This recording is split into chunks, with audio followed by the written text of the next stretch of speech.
इंसाफ। सुल्तान गैसउद्दीन बलबन। तमाम वजीर मैदान में तीर अंदाजी की मशक कर रहे थे।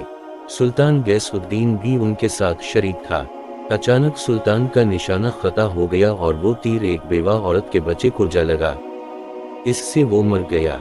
सुल्तान को पता ना चल सका। वो औरत काजी सिराजुद्दीन की अदालत में पहुंच गई। काजी सिराजुद्दीन औरत की तरफ मुतवज्जह हुए और पूछा, क्या बात है, तुम क्यों रो रही हो? औरत ने रोते हुए सुल्तान के खिलाफ शिकायत लिखवाई। सुल्तान के तीर से मेरा बच्चा हलाक हो गया है। काजी सिराजुद्दीन ने औरत की बात पूरी तवज्जो से सुनी और फिर उसी वक्त सुल्तान के नाम खत लिखा, आपके खिलाफ शिकायत आई है, फौरन अदालत में हाजिर हो जाएं और अपने खिलाफ आने वाली शिकायत का जवाब दें। फिर ये हुक्म अदालत के एक प्यादे को देकर हिदायत की, ये हुक्मनामा फौरन सुल्तान के पास ले जाओ। प्यादे को ये हुक्म देकर काजी सिराजुद्दीन ने एक कोड़ा निकाला और अपनी गद्दी के नीचे छुपा दिया।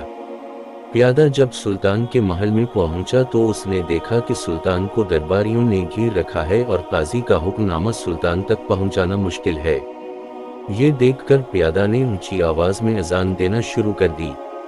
बेवक्त अजान सुनकर सुल्तान ने हुक्म दिया, अजान देने वाले को मेरे सामने पेश करो। प्यादे को सुल्तान के सामने पेश किया गया। सुल्तान ने गरज कर पूछा, बेवक्त अजान क्यों दे रहे थे?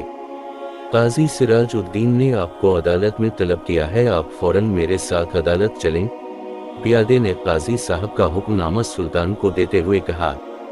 सुल्तान फौरन उठा, एक छोटी सी तलवार अपनी आस्तीन में छुपा ली, फिर प्यादे के साथ अदालत पहुंचा।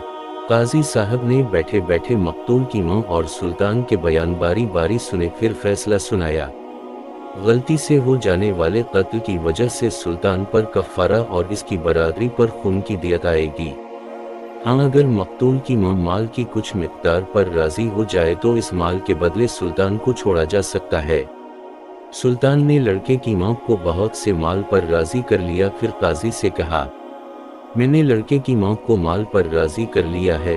काजी ने औरत से पूछा, क्या आप राजी हो गईं? जी हाँ, मैं राजी हो गई हूँ, औरत ने काजी को जवाब दिया। अब काजी अपनी जगह से सुल्तान की ताज़ीम के लिए उठे और इन्हें अपनी जगह पर बिठाया। सुल्तान ने बगल से तलवार निकाल कर काजी सिराजुद्दीन को दिखाते हुए कहा, अगर आप मेरी जरा सी भी रियायत करते तो मैं इस तलवार से आपकी गर्दन उड़ा देता। काजी ने भी अपनी गद्दी के नीचे से कोड़ा निकालकर सुल्तान गैसउद्दीन को दिखाते हुए कहा, और अगर आप शरीयत का हुक्म मानने से जरा भी हिचकिचाते तो मैं इस कोड़े से आपकी खबर लेता। बेशक ये हम दोनों का इम्तिहान था।